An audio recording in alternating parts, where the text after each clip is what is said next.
Haciendo un pequeño repaso de todo lo que hemos escuchado de los doctores. Bueno, en primer lugar, claro, tenemos esto, todas las células van a reproducir en todo el cuerpo y toda reproducción implica un proceso de, en algún momento, una alteración en la transmisión del ADN y esa alteración en la transmisión del ADN nos puede llevar a un momento de formación de células que no van a responder fácilmente o no van a responder a los medios químicos de control y de apoptosis o de muerte celular, y eso nos lleva a la formación de tumoraciones. En la piel también se puede dar lo mismo. Y en la piel con más razón, ¿por qué? Porque la piel tiene un alto índice de reproducción. Mientras más gente se reproduce, más porcentaje de posibilidad de malformaciones. ¿Correcto? Entonces tenemos los tumores benignos y malignos. Me hubiera gustado que en esta lámina hubieras puesto tumores benignos, que no... una pequeña clasificación de todos los tumores benignos más comunes. Y tumores benignos, acá voy a puesto melanocíticos y no melanocíticos, ¿no? Pero como característica lo he puesto, ¿no? Como característica es crecimiento lento y encapsulación, ¿ya? Y generalmente característica no invasiva. Por eso hablamos de los queloides. ¿Qué son los queloides? Tumores benignos con Tumores benignos con características malignas. ¿Por qué no dan? No dan metástasis. Pero sí dan crecimiento rápido y su tratamiento, bueno, es complejo y crecen en forma no controlada y sí son invasivos. Bueno, generalmente los tumores benignos, la clave es sacarlos. Si molestan, los sacas. Si no molestan, los dejas. Punto. No hay más que decir en ese sentido. ¿Ya? El problema es cuando los sacas hay que saber cómo reconstruirlos. O hay que explicar al paciente que las huellas pueden ser un poco anestéticas dependiendo de dónde estén. Y ahí los malignos, el tratamiento idealmente es de extirpación, porque su compañero ya habló de una de las terapias adyacentes, también puede ser adyuvantes, puede ser la radioterapia, o el uso de como anticancerígenos tópicos, como el imiquimod, ¿ya? Pero generalmente el tratamiento ideal es extirpación. Y vemos después cómo se reconstruye, como les digo siempre, ¿no? No sé si alguien del grupo, alguno de los grupos vio ese cáncer que tiene compromiso de acá, un vaso celular que aparentemente compromete acá, llega a la nariz, compromete las mucosas y llega hasta el otro lado de la nariz, ¿no? De oncología me ha dicho, sácalo, reconstruye. ¿Qué voy a hacer ahí, no? Porque realmente es un compromiso bastante largo. Bueno, la cirugía plástica. La cirugía plástica trata de ir primero a darle un tratamiento estético, pero la primera función es cobertura. Si podemos darle tratamiento estético, perfecto, cobertura más tratamiento estético, pero caso contrario, solo cobertura. Bueno, los tumores benignos son los delimitados, mejor dicho. Las tres características de un tumor maligno, ¿cuál es? Crecimiento no controlado, irregular, invasión de tejido sano Metástasis. y metástasis, ¿no? Esas son siempre las tres características de estos tumores. Por ejemplo, el queloide sí tiene una alta actividad mitótica, pero no produce metástasis, por eso es benigno. Bueno, el diagnóstico ya sabemos todo lo que tenemos que ver con respecto a todos los... Esto apréndeselo siempre, ténganlo siempre en la mente, porque todo lunar, toda lesión pigmentada o despigmentada que tengan puede producir nos puede llevar a un adecuado diagnóstico. ¿Ya? Tumores benignos, bueno, la queratosis seborreica es la más común, ¿ya? Puede presentarse en cualquier lado. El síndrome de Leser-Trelat, acuérdense que cuando vean a un paciente que tiene muchas lesiones de queratosis seborreica, entonces digan, este paciente puede tener un cáncer. Entonces definitivamente hay que verlo, ¿no? Y generalmente es en la zona del tórax o pecho, o espalda, ¿no? ¿Ya? Tumores, tenemos los tumores ahora epidérmicos también.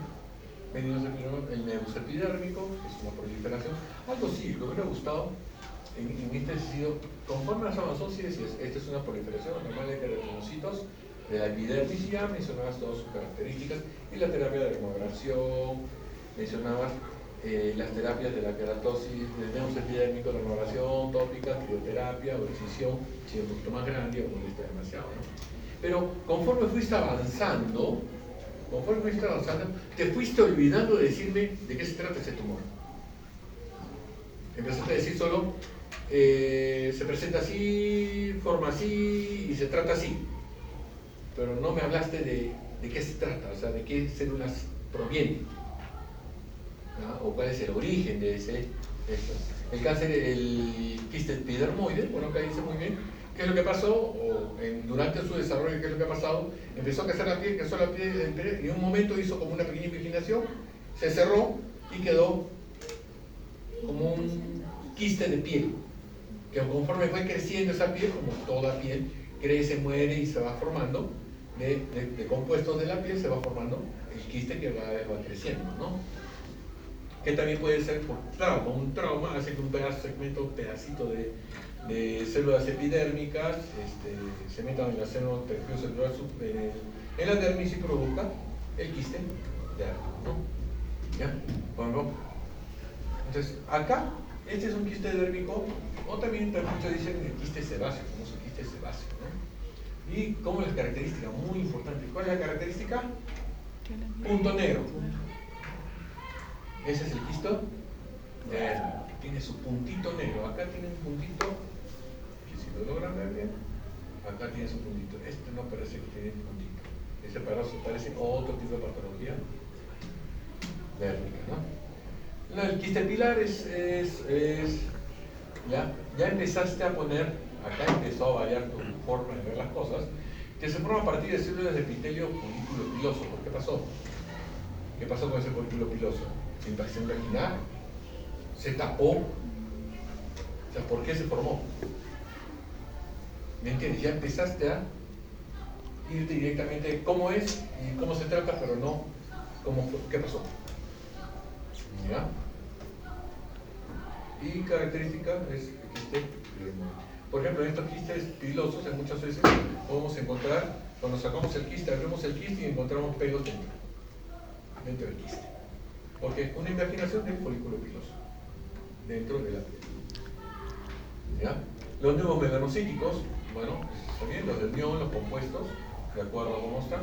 Y acá ya es donde tenemos que agudizar nuestros ojos para el ABCDE de lesiones peligrosas, siempre digo, ¿no? Lesiones peligrosas del cáncer de la piel, ¿no? ¿Correcto? Y bueno, ahí representamos los diferentes. Por ejemplo, si yo tengo esta lesión, yo lo saco.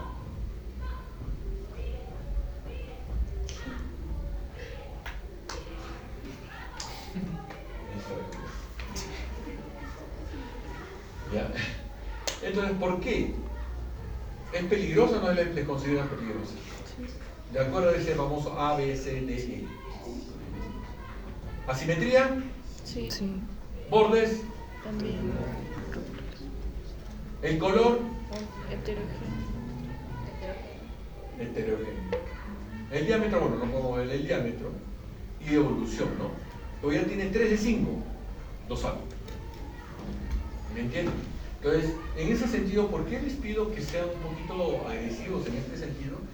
Porque muchas veces ven estas cosas y tiene, como les digo, tiene ojos de gato, cara de gato, pelo de gato, camina como un gato y dice miau. No le van a estar sacando un ADN para ver si es perro. Y eso siempre lo digo de práctica, ¿no? Algo que es evidente no van a estar buscando que sea otra cosa. Entonces, ante el riesgo de un caso, sáquenlo. ¿Qué es lo que sucede? Y muchos lo han visto en práctica. Que le toman la biopsia y el resultado sale en 1 mes y medio. Y después de 1 mes y medio, o ha crecido la lesión, ha crecido más y en forma muy rápida, o lo peor de todo, que el paciente se olvidó. Me tomaron una biopsia hace unos años, pero un momento crecer la lesión y mira, me compromete media cara. ¿Tendrá solución? Pero que me quede bonito, ¿no? Me compromete media cara y que me quede bonito. Ahí ya no tenemos que hablar de plástica, tenemos que hablar de reconstructiva. Si podemos juntar la parte estética de reconstructiva, perfecto, pero si no, ¿quién predomina? Lo reconstructivo. ¿Ya? Esto de forma de cúpulas, bueno, tiene sus diferentes formas, ¿no? Los melanocíticos son el léntigo solar, que hay que diferenciarlo bastante. El léntigo solar, dícese que no tiene tendencia a malignizarse, pero lastimosamente muchas lesiones que son clasificadas como léntigo solar, no eran léntigo solar, sino era una queratosis activa. Entonces hay que aprender a ver, para que poder determinar si es una queratosis solar, o es un léntigo solar, o una queratosis actínica. Y eso se diferencia bastante bien con el dermatoscopio. En el dermatoscopio podemos ver si hay placas, no hay placas, el grosor de las placas, y eso ya nos da un indicativo de que puede ser algo maligno. Y muchas veces confunden un léntigo o léntigo solar por una queratosis actínica y lo dejan ir, y cuando ya se alcanza, recién se dan cuenta, ¿no? El neomelanocítico adquirido, bueno, el nebusalo, esta es una lesión que muchos confunden. ¿Por qué? Porque si es un neo negro con un halo blanco, muy tranquilo. Pero también eso se confunde bastante con el melanoma amelanócico. ¿Qué es un melanoma amelanócico? No tiene melanoma. El melanoma es una alteración en la respuesta del melanocito en su forma de crecimiento. Pero también puede hacer, esa alteración puede alterar también la formación de su pigmento. Y el pigmento que forma ya no es una melanina bien formada, sino una melanina tipo albínica. Entonces empieza a haber una mancha blanca que muchos lo clasifican como vitiligo. Pero es una mancha blanca, es un lunar que se pone blanco y empieza a tener un halo blanco. Que dicen, no es normal. No, si ha sido lunar negro, se ha puesto blanco, hay que sospechar que puede ser un melanoma amelanócico. O sea, no que no produce melanina, sino que no se ve su melanina porque también ha sufrido mutación en la formación de su melanina. Hay que tener mucho cuidado. Entonces, no hay que... ¿Y diagnóstico diferencial cuál es? Vitiligo. Pero muchos califican en forma irregular vitiligo, y peor un melanoma melanocítico, peor lo califican de algo benigno, siendo algo muy maligno. ¿Correcto? El nevo de Spitz, ya es más que todo un nevo que no es nada pediculado y que generalmente es benigno y no produce mayores problemas, ¿no? Lo ideal es que si vemos una lesión parecida, porque tiene diferentes colores, unos bordes medios irregulares, es netamente séssil, entonces, ¿qué es lo que tiene que hacer? Ante el riesgo, saca. No le tomen biopsia, siempre voy a decir, yo personalmente no me gusta tomar biopsias de una lesión que sé que es un cáncer. ¿Ya? El dermatología siempre recomienda tomen biopsia, pero no están en Perú, donde una biopsia se demora 2 meses en salir. Y si el grupo anterior se acuerda que yo estoy correteando por un paciente, un señor que tenía que me parecía cáncer, pero era una lesión que tenía ya varios años de evolución y que tenía que, porque tenía, o el tratamiento era sacarle la pierna, no sacarle la pierna. Y cuando le tomé la biopsia se demoraron 2 meses en darme la respuesta, y lo que pudo haber sido una amputación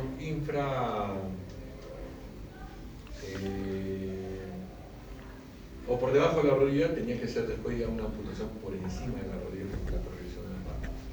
¿Qué es lo que sucede? ¿Por qué no estoy de acuerdo con las biopsias? Porque aún así en cánceres no melanocíticos. No estoy de acuerdo con las biopsias porque si a un paciente le hacen una herida en cualquier parte del cuerpo, ¿qué es lo que se produce inmediatamente? A través de las plaquetas. O se libera, ¿qué se libera? Una gran cantidad de factores de crecimiento celular. Gran cantidad, ¿no? Entonces, si en una lesión maligna que de por sí no responde al organismo en sus métodos de control, empieza y tiene crecimiento rápido, si la cortan, ¿qué van a hacer? Van a hacer que salgan las plaquetas. ¿Y las plaquetas qué van a botar? Múltiples Factores. estimuladores de crecimiento tisular. ¿Y qué va a hacer al tumor? No va a estimular el crecimiento. Por eso en muchas ocasiones habrán escuchado a la abuelita que no me tocó eso, no hay que tocarlo porque si no van a crecer más rápido. O ese se va a hacer más rápido. Y tiene toda razón, no hay que tocarlo, sino hay que sacarlo, pero eso no tiene restricción. Continuamos, ¿no? Los tumores benignos, el nebus azul. Este nebus azul generalmente, a pesar que tenía una malignidad rara, sí tiene tendencia a ser extirpado lo más pronto posible. ¿Por qué? Tiene tendencia a ser maligno. No es raro, hablamos de menos del 1%, pero se puede malignizar. ¿Ya? Y esto sí, acuérdense, ¿no? Mientras un nevo melanocítico congénito, mientras más grande es, mayor porcentaje de malignizarse tiene. Ya tenemos el poroma encrino. Con respecto a esto, había una pregunta. Hidraadenoma. ¿Qué es un hidraadenoma? Por ejemplo, acá ya empezamos por proliferación de células de glándulas perfecto ya. Pero acá pasamos aquí. Y acá, ya no me dijiste de quién se trata, que es un hidraadenoma. ¿Cómo? Presencia de células claras. ¿Pero células de qué? ¿De quién? ¿De dónde? Del folículo. ¿Me entiendes? ¿Me entiendes? Acá me pone sí. Son células de glándulas suporíferas acrinas. Acá son crecimientos de células claras, pero generalmente son de apocrinas. ¿Me entiendes? Entonces, eso es lo que te estaba mencionando, ¿no? Como esto me llegaba de célula, te olvidaste de mencionar la estirpe celular que consiguió la vasodilata. ¿Sí? ¿Ya? Entonces, el siringoma, igual, ya me dices pápulas adéquicas, amarillas, firmes, pero ya no me viste nada más. ¿Ya? Entonces, ese es el pequeño, que es un cilindroma de glándulas sudoríparas que tiene un conjunto con amartomas también. ¿Qué es un amartoma? A ver, a todos los que me dijeron cuando dije amartoma, ¿qué es un amartoma? Es un conjunto de células de diferentes tipos celulares. Es una mezcla de células ectodérmicas, mesodérmicas, endodérmicas, que están todas mezcladitas y empiezan a crecer en forma desordenada sin nadie que les estima. Es como si tuvieras en una granja un chanchito, un gallo, un chanchito, un gallo y un cuy. Pero como crecen tanto que se tiene que apilar un chanchito sobre un gallo, sobre un cuy y se van agrupando sobre diferentes grumos, pero empiezan a crecer. El tricoepiteloma. Si hablamos de trico y epitelioma, significa que es de origen En folículos pilosos. del folículo piloso principal. ¿Sí? Porque acá ya dejaste de hablarme de todo su estirpe celular, ¿no? El adenoma sebáceo también. El quiste dermoide. El quiste dermoide es bastante famoso en ese sentido porque hay muchos niños que nacen con un bultito acá en la ceja, en la cola de la ceja. Y ya en cirugía plástica lo conocemos como quiste de cola de ceja, que no es quiste epidermoide, es un quiste dermoide. En la evolución, como se dice la dermis, imaginó, se tragó un pedazo de piel y se cerró. El detalle que ese quiste dermoide es una característica muy interesante de estos quistes dermoides, que ya creó su propio espacio. Por ejemplo, en los quistes de cola de ceja, los quistes dermoides grandes de cola de ceja, tú sacas el quiste y ya tienen horador el hueso. Han creado su espacio en el hueso. Acá, en el surco supraciliar, en la eminencia supraciliar, ya tienen su hueco, su espacio óseo. Por eso el tipo de paciente, cuando lo sacan, le queda siempre un hueco, porque no hay nada que los rellene. ¿Correcto? Esos son los quistes dérmicos que son con el famoso quiste de ceja. Bueno, de vasos sanguíneos tenemos el granuloma piógeno, ¿ya? que es como un montón de tejido de granulación que ha empezado a crecer en forma descontrolada, ¿ya? Y que es generalmente respuesta por un problema de irritación. Puede ser un cuerpo extraño, generalmente, pero también por irritación crónica, ¿ya? El hemangioma infantil, o más conocido como hemangioma infantil. Tenemos el hemangioma subcutáneo, hemangiomas mixtos, los diferentes. ¿Cuál es el tratamiento que puede ser? Si molesta mucho, hay que tener mucho cuidado, como cuando hablamos de los hemangiomas que se reflejan a través de la piel, porque muchas veces es la cabeza del iceberg o la punta del iceberg. Se ve en la piel, pero por debajo hay un montón de vasos sanguíneos cavernosos, un hemangioma cavernoso, que al final de cuentas queremos sacar ese pedacito de piel y terminamos haciendo un desastre. Mucho cuidado con este tipo de hemangiomas porque no son fáciles de tratar.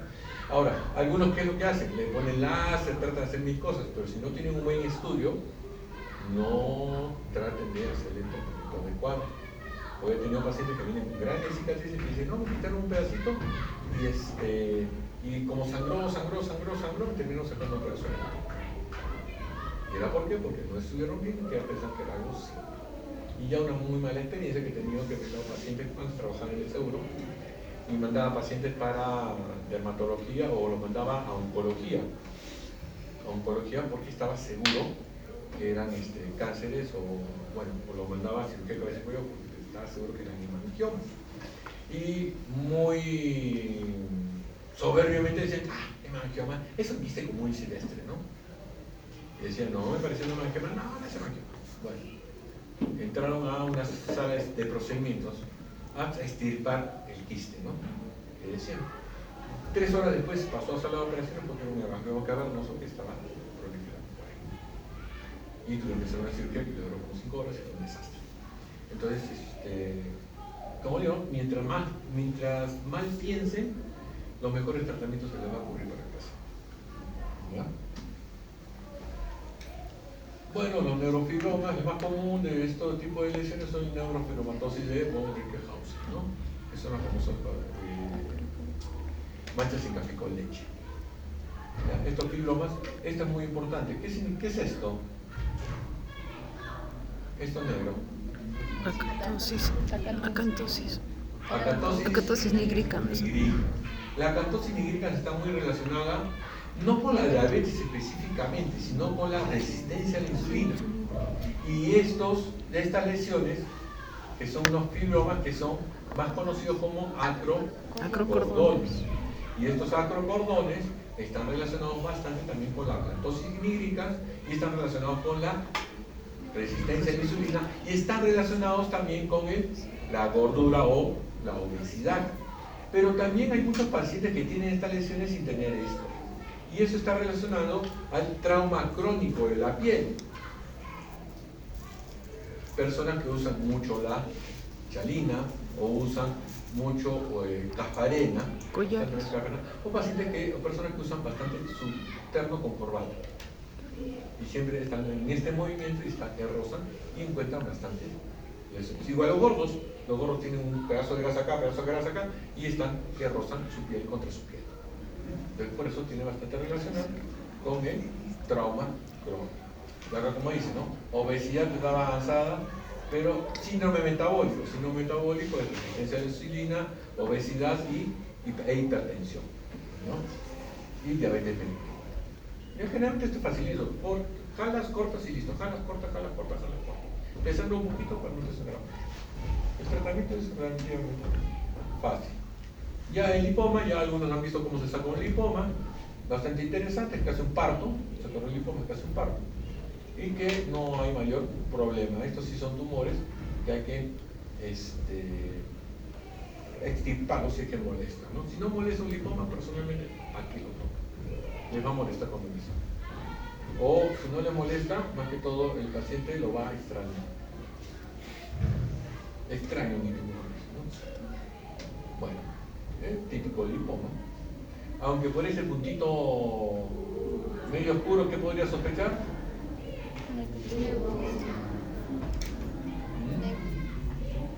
Quiste pilar, ¿no? Ya el dermis hipotermia, el santo granuloma juvenil, volvemos. es un santo granuloma. ¿Qué estirpe celular tiene? ¿Puedo decirles, doctor, que bajen la ampolla? Eso los despierta más y los tratan de mantener ustedes más atentos. Es que no se va a escuchar en mi grabación. Piña. Ya fueron. Ya. Es también considerado un amartoma, un tipo de amartoma, que es un conjunto de diferentes estirpes celulares en una sola zona. Ya. Los queloides más conocidos que, como digo, calzones sucesivos, ¿no? Recontra conocidos. Las lesiones premalignas. Ahí sí, yo no estoy seguro.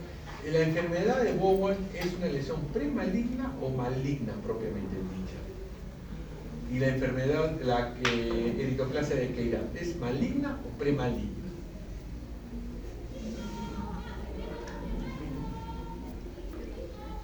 Porque tanto la enfermedad de Bowen, que sí es una lesión maligna, pero muy superficial, se considera un cáncer in situ, que no ha atravesado más allá que solo epidermis. Se ha quedado en epidermis, no avanza más. Igual la eritroplasia de Keirat. ¿Cuál es la diferencia entre Bowen y Keirat? El Keirat es lo mismo que el Bowen, pero ¿en dónde? El Keirat es en el glande. La eritroplasia de Keirat es la misma enfermedad de Bowen, pero en el glande. Y es un CA epidermoide in situ. Puede ser largo, puede tomar una gran extensión, pero está in situ, no ha penetrado, solo se dio para los costados. Esa es la enfermedad de Bowen, que sí, algunos antes lo consideraban como enfermedad premaligna, después lo consideraban como maligna. ¿Ya? La queratosis actínica, ya saben, que es el principal lesión premaligna de la piel. El nebus sebazo de Jadasson, ahí sí discrepé bastante con muchas cosas que me dijiste. Por ejemplo, generalmente el nebus sebáceo de Jadasson no está relacionado al sol. Es muy discutida su relación con el sol, porque los pacientes nacen con eso. Nacen con un nebus sebazo. El detalle es que a partir de los 15 años o a partir de la pubertad, con todos los cambios hormonales, este nebus sebáceo de Jadasson puede cambiar su estirpe celular y convertirse en un cáncer. Generalmente es un 5% que se cambia a cáncer. Pero si tenemos una lesión que un 5%, que ya es bastante estadísticamente significativo, puede cambiarse a cáncer, entonces lo sacamos.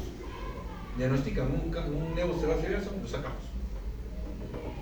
Y si algunos se acuerdan, hemos tenido un paciente que tenía un nebus sebáceo de Jadasson, un paciente de 60 años que tenía acá detrás de la oreja, 78, creo que tenía 68, bueno, y lo hemos sacado, porque no sabemos en qué momento se va a convertir en cáncer. O puede ser que nunca se convierta en cáncer. Pero ante el riesgo, ¿qué es lo que tenemos que hacer? Sacarlo. Lo sacamos, ¿no? Por eso dice, se vuelven cancerígenos en la pubertad, se pueden volver cancerígenos, es muy importante. Si se en la pubertad, la malignidad aumentada. Después de la pubertad, su malignidad se aumenta. ¿Correcto? Y se va hacia cáncer espinocelular. ¿Ya? Entonces, los tumores benignos, sí es algo que, lastimosamente, el único sitio donde vas a poder distinguirlo es en patología. El único sitio donde distingues es en patología. Si ves una lesión así, yo la saco, no voy a preguntar, no voy a hacer, vamos a tomar una biopsia para ver si eso no es, no, lo saco, y después me dicen, no, este es un nebus displásico de Clark, ya, displásico de Clark. Pero cuando te habla de displasia, ya te habla que en cualquier momento se puede convertir en cáncer. Entonces mejor lo sacas.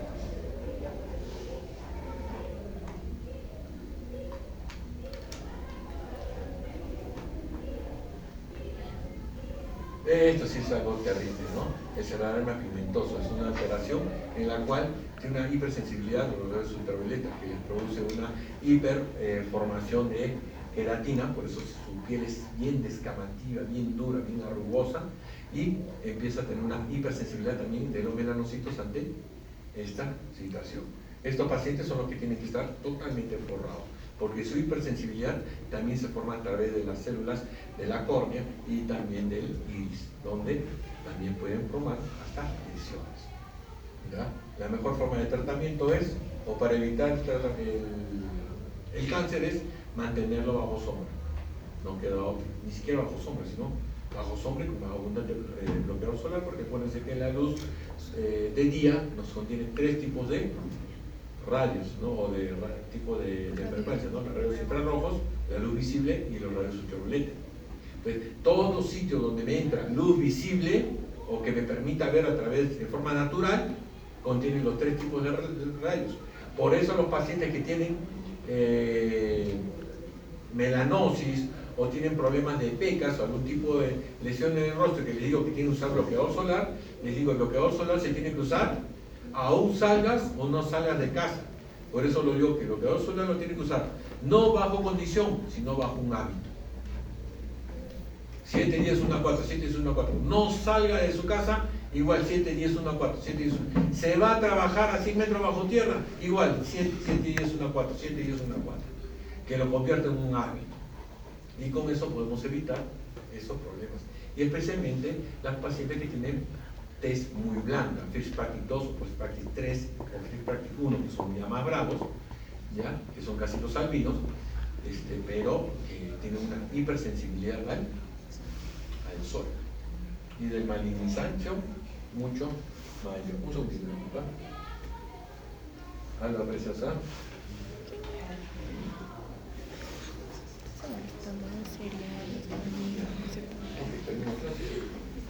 Yo voy a preparando todo que tenga todo listo. ¿Sí? Ya que la entrevista me va sacando brazos. Entonces me cuestiono.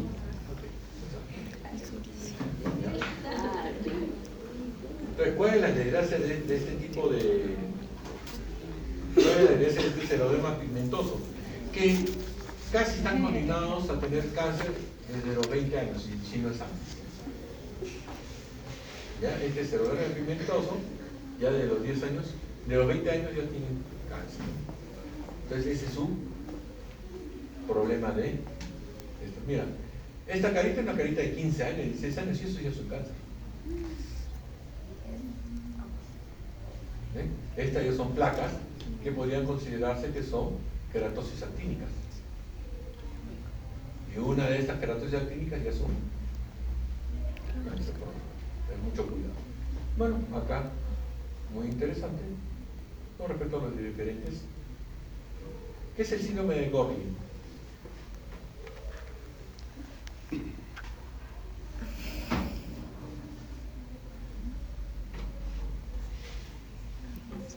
Les digo, voy a preguntar síndrome de Gorlin, ya, por si acaso. Ya. Tumores malignos, bueno, hablamos de él. Principalmente, ¿cuáles son los dos? No melanocíticos y melanocíticos. Los melanocíticos, melanomalíticos, no melanocíticos, el CBC y CBE, ¿no? Cáncer vasocelular y cáncer espinocelular, ¿sí? Correcto. Bueno, melanoma y no melanomas. Tenemos los dos tipos de piel. ¿Correcto? Acuérdense que los melanomas son el 5% de los cánceres de piel, pero dan la mortalidad tal, son 95% cánceres mortales, ¿no? Si más no me equivoco. ¿Ya? A diferencia que el 95% de los cánceres son no melanocíticos, cáncer de la piel, pero el 50% es, no, 75% es vasocelular, un 25%, 20% es espinocelular y un 5% son los melanocíticos. ¿Sí? Más o menos acuérdense de esa partecita, ¿sí? Bueno, entonces, este es un punto muy importante, ¿no? Las neoplasias son polos, los melanocíticos. ¿Ya? En menor frecuencia en los dérmicos, ¿por qué? Porque los melanocitos más los encontramos en la capa basal y no tanto en la dermis. ¿Correcto? Bueno, esta parte, y esto es muy interesante, es 3% de la neoplasia maligna de piel, pero causa 75% de las muertes. Ahí me equivoqué, ¿no? Es 3%, pero causa 75% de las muertes. Porque el melanoma es uno de los cánceres más agresivos que hay. Por eso es que siempre digo, si sospechan que puede ser un melanoma, no tomen prisioneros, saquen. No le tomen una biopsia. Porque al tomar la biopsia llevan algunas pequeñas celulitas malignas ya en contacto con la sangre o en contacto con el linfa.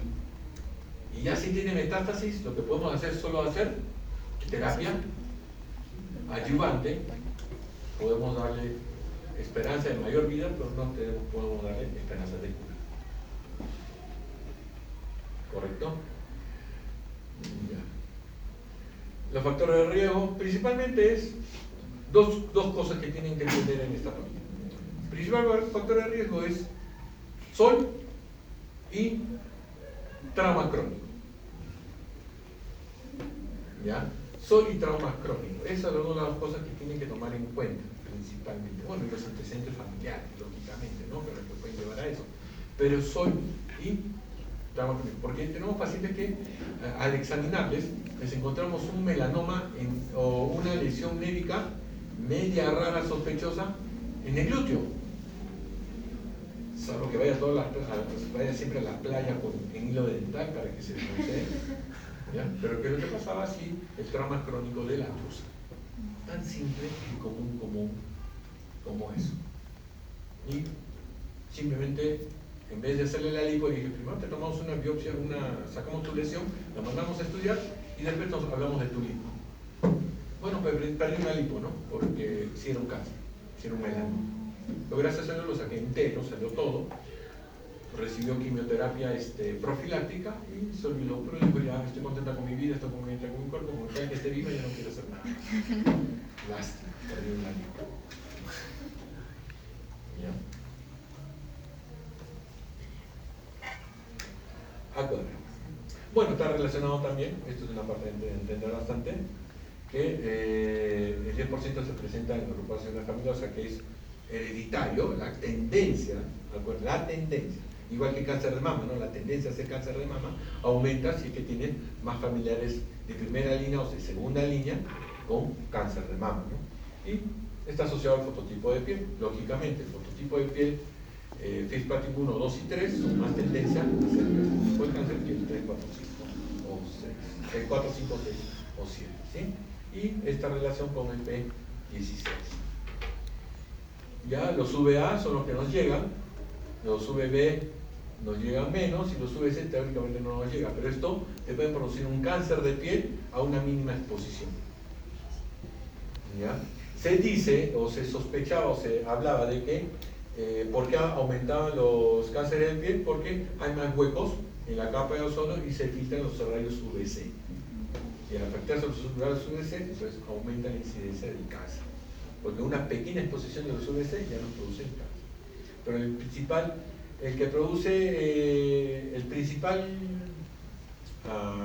rayo que produce el cáncer o estimula el cáncer son los UVA.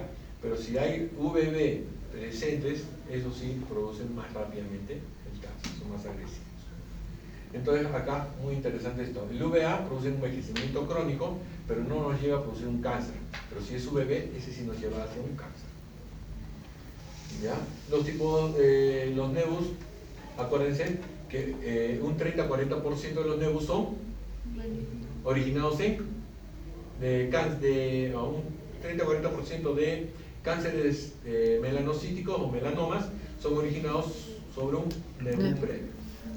¿Ya? Y como les digo, ese nevu previo, muchas veces, ¿qué es lo que ha pasado? Uno, está muy expuesto al sol, o dos, trauma crónico. ¿Ya? Tengan cuidado. Por eso hay pacientes que tienen en esa zona de la barba sus nevus. Entonces, el doctor ya me está picando, ya me está molestando, está creciendo, cada vez que me afecto me lo raspo. Digo, mejor sácatelo. Pues en cualquier momento ese trauma crónico te va a convertir en cáncer. ¿Ya? Entonces, los nevus clásicos o atípicos, bueno, diferenciar uno de otro es bastante difícil, ¿no? Porque igual nevus es nevus. Entonces, me puedo confundir que era un nevus atípico y puedo decir que no tenía ni una atipia y se formó un problema. El nevus congénito, eso sí lo vemos inmediatamente y estos pacientes hay que tenerlos muy vigilados.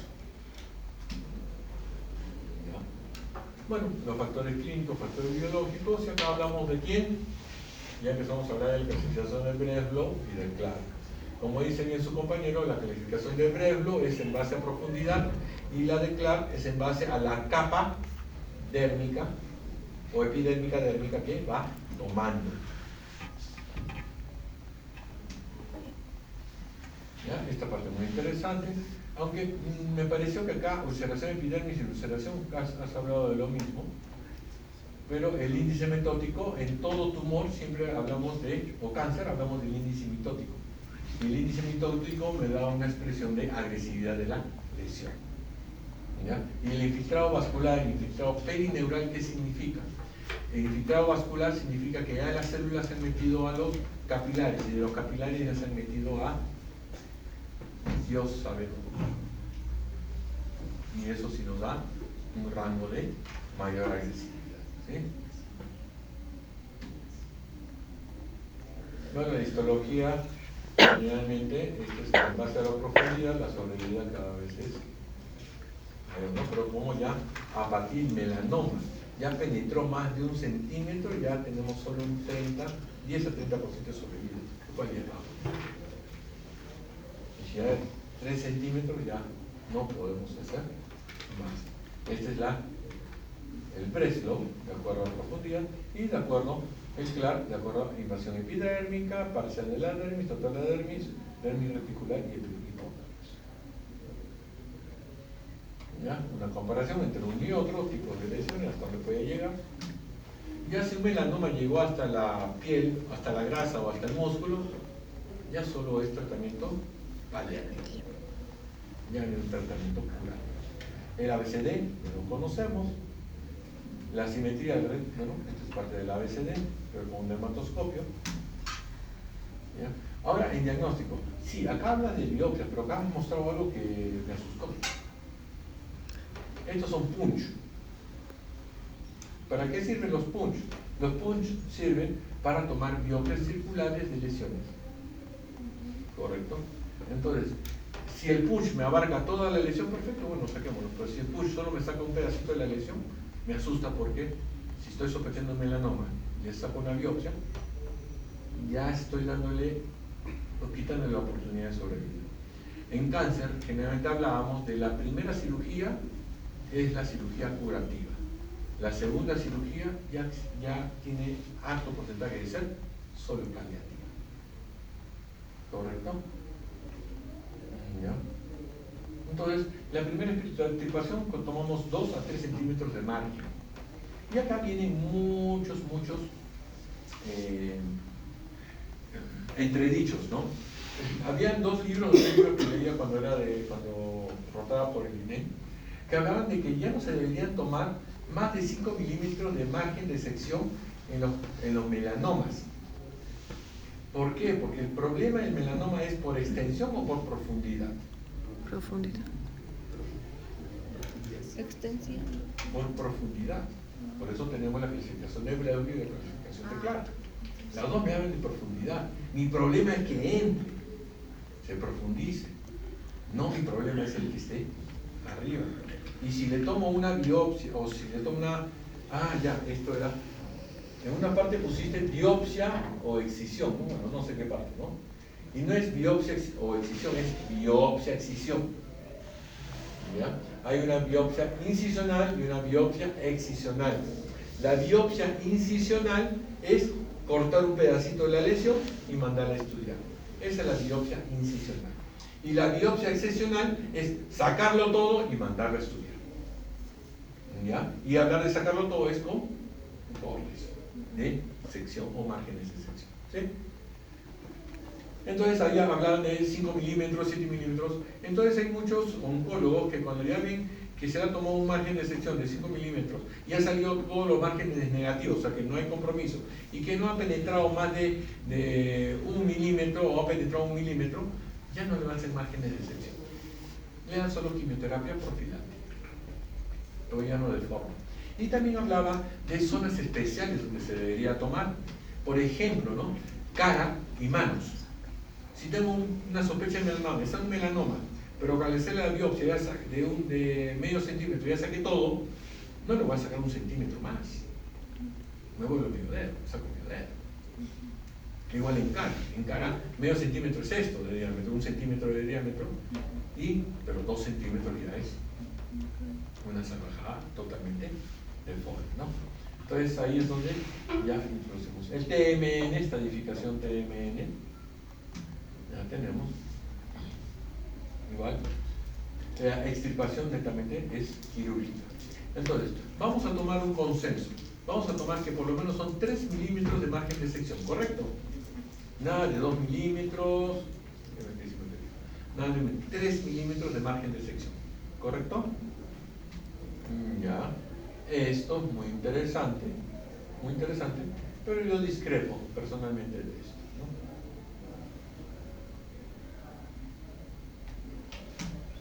Ya. Los no melanocíticos tenemos los vasos celulares y espinocelulares. Lo principal de estos dos es, como les dije, ¿quiénes son los más comunes? El vaso celular es el más frecuente, ¿sí o no? ¿Ya? Y como recalcó bastante su compañero, el vaso celular solo hace un 0.5 de posibilidad de metástasis, pero puede producir metástasis. Ahora, en una discusión con una doctora de Chile, me decían, no, los cánceres de vasos celulares no producen metástasis. Yo le digo, pero he visto varias metástasis de vasos. No, es porque están relacionados con los espinocelulares. Pero la estirpe de la metástasis es vasocelular. Entonces, ¿qué pasó? Entonces, sí hay un porcentaje que el detalle es que sí puede producir metástasis, ¿no? Entonces, aunque los vasocelulares rara vez producen metástasis. Y algo muy importante que debería ser tomado en cuenta, que los vasos celulares tienen una tendencia hereditaria, a diferencia de los espinocelulares, que no hay una tendencia hereditaria. Hereditaria hablo de sensibilidad a hacer ese tipo de lesiones, ¿no? Factor de riesgo principal siempre va a ser el sol, el bendito sol. Y miren, actividades heredofamiliares de 30 a 60%. Tiene una alta incidencia de heredofamiliar, a diferencia del vaso celular, ¿correcto? ¿Ya? La patogenia, bueno, que llegan a dañar las células de la capa basal, que son las células que más rápido se reproducen. Y en ese sentido pueden salir las raras, y esas raras van a destruir o activar el cáncer, ¿no? Tenemos el nodular, que es el más común, el superficial es el menos común, segundo menos común, y moriforme, fuera 50%, un 9 a 12%, 10% generalmente, y estos ya son más. El más agresivo, ¿cuál de todos es? El morfeiforme, ¿sí? Es el más agresivo porque es el que se cree que sí hace metástasis, que este es el que sí hace metástasis, ¿correcto?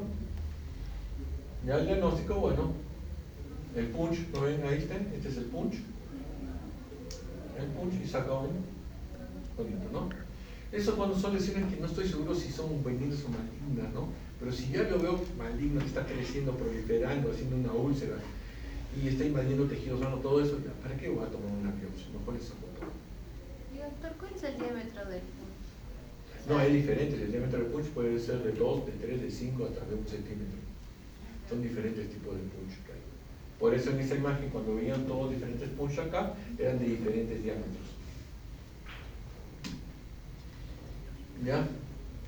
Hay que extirpar la lesión con un margen de sección, generalmente de 3 a 5 milímetros.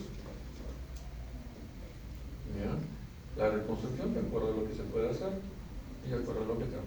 Ahora, la cirugía de Mohs. La cirugía de Mohs es una cirugía que se denomina cirugía micrográfica de Mohs. La cirugía de Mohs es muy buena, pero tiene dos defectos muy grandes. Primero, es extremadamente costosa, y segundo, es extremadamente larga. ¿Por qué? ¿Qué pasa? Saco un segmento, perfecto, en el cual estoy casi seguro que saco todo, pero también estoy seguro que no he sacado, quiero sacar todo, pero no estoy seguro si he sacado todo. Lo mando a estudiar. Mientras me hacen la biopsia por congelación, y me hacen el corte, y me hacen la lectura, ya me ha pasado como de entre 40 a 50 minutos. Ya. Si el patólogo dije salió positivo, vamos a sacar otro pedacito más. ¿Ya? Pero para esto tenemos que señalizar, nunca se olviden señalizar. Borde superior, borde inferior, borde anterior, borde posterior, o borde izquierdo, borde derecho. Hay que diferenciar, porque el patólogo te va a decir comprometido borde izquierdo. Ah, ya, entonces como voy a hacer el borde izquierdo, sacar un poquito más. Lo mando a estudiar. Si el patólogo me dice, todavía hay compromiso, ya, de nuevo. Entonces, en 3 visitas o 3 a 4 visitas ya pasaron como 3 a 4 horas.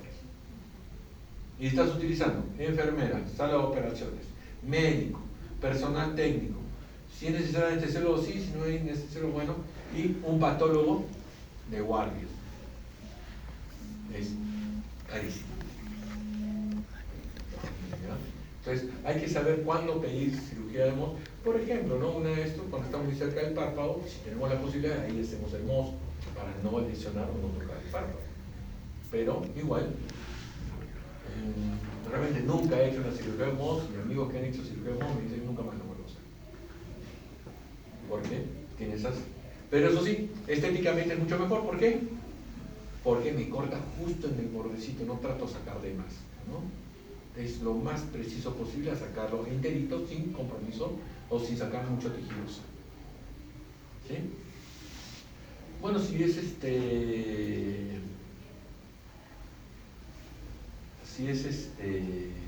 son lesiones vasocelulares que no tienen gran extensión, se pueden utilizar electrofulguración, desecación, crioterapia, criocirugía, ¿no? También el Miquimod, ¿no? Que es un antineoplásico. ¿Ya? El espinocelular, lo que tenemos que acordarnos, que son las células, la capa espinosa de lo que se reproduce, son el 20% de todas las células y el 5% sí puede producir metástasis. Entonces, ante un 5% son mucho más agresivos que los vasos celulares, ¿no? Pero no tienen una línea de heredo familiar. ¿Correcto? Las 3 tipos de áreas que tenemos que tomar en cuenta en cuanto a este tipo de lesiones. La epidemiología, como les digo, el segundo mayor frecuencia, 20%. ¿Ya? Los 2 factores principales, radiaciones ultravioleta. Y si se dan cuenta, acá no habla de una posibilidad heredo familiar. A cambio de el CBC, que sí habla de heredo familiar. ¿Ya? Y bueno, con el diagnóstico temprano, con las búsquedas más tempranas y con el tratamiento más temprano, la mortalidad ya es mucho menor. ¿Ya? Factor de riesgo es estar mucho tiempo bajo el sol. Acuérdense algo muy importante y tienen que tomarlo muy en cuenta al tratar con sus pacientes. El daño solar es acumulativo. ¿Qué significa que el daño solar es acumulativo? Si yo he estado en la playa toda mi vida, hasta los 30 años, y de ahí no, ahora sí me voy a cuidar y empiezo a usar bloqueador solar, el daño que he tenido sobre la piel y sobre mis células y sobre el ADN de mis células se mantiene estable hasta ahí, pero no es que va a regresar a cero. No es que, ya en 5 años que voy a estar sin sol, ya no voy a tener ningún tipo de daño solar y voy a comenzar de cero. No. De dónde se quedó, sigue o recomienza el daño. Por eso es que este tipo de lesiones, ¿en qué personas se da principalmente? Personas de edad o ancianas. ¿Por qué? Porque han acumulado mucho daño solar. ¿Correcto? Bueno, hay también algunas relaciones, por ejemplo, la exposición al arsénico, si no me equivoco, o hidrocarburos aromáticos, y el tabaco también es otro estimulante para la formación de esto. Acuérdense, arsénico y tabaco. ¿Ya? Y acá, bueno, hablamos de nuestra enfermedad de Bowen, que me la presentas, pero no me dices nada, no me dijiste nada de la enfermedad de Bowen. Me dijiste, oye, te presento a este, no me das su nombre, no me das nada. ¿No? Entonces, la enfermedad de Bowen es una enfermedad en la cual es una sea espinocelular in situ, no es penetrante, in situ, pero que se extiende en placas de medio centímetro, 1 centímetro, pero no es invasivo, se queda ahí nomás. Y la eritroplasia de Keirat es en el glande, la única diferencia, ¿sí? Y generalmente, ¿en dónde se da? Más en zonas expuestas al sol, ¿correcto? Bueno, por ejemplo, este in situ son Bowen y Keirat. El detalle es que la neoplasia de Keirat sí tiene un 20 a 25% de hacerse invasivo maligno, y la única forma de tratamiento, ¿cuál es? Amputación. Sí, a la chica le está doliendo más que el hombro.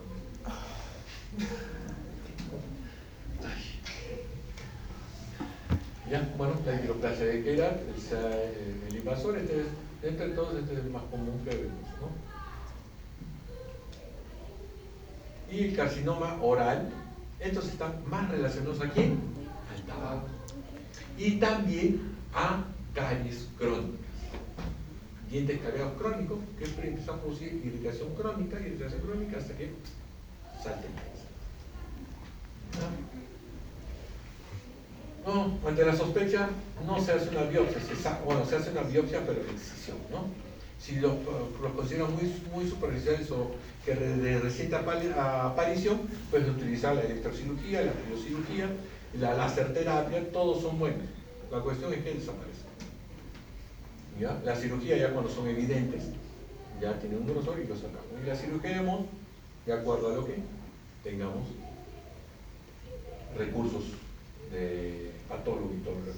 Y la radioterapia, por ejemplo, ese paciente que tenía un cáncer de CBC que tenía por acá, y se descendía por acá, se iba por acá, iba acá, por acá, los oncólogos dijeron, no, esto no es para cirugía, primero vamos a darle radioterapia y después la radioterapia vamos a esperar a que se reduzca el tamaño de la lesión para poder hacer una cirugía menos agresiva. ¿Ya? Entonces siempre hay que tener un adecuado seguir cada 6 meses. Generalmente el primer año o los primeros 6 meses en pacientes con cáncer yo lo trato de seguir todos los meses. Todos los meses. El detalle que es esto, acuérdense, esta es la biopsia, imagínense. Esto es lo que mandé a patología. Pero el patólogo no me va a revisar todo el borde. Me va a revisar este pedazo, este pedazo, este pedazo, este pedazo, este pedazo, este pedazo, este pedazo, este pedazo, este pedazo, este pedazo. Me analiza ciertas partes de todo del borde, no todo el borde. Entonces, ¿qué es lo que va a pasar? Lastimosamente, acá sí había enfermedad. Acá no se veía enfermedad, se veía muy bien, pero acá se veía enfermedad. Entonces, ¿qué hacemos?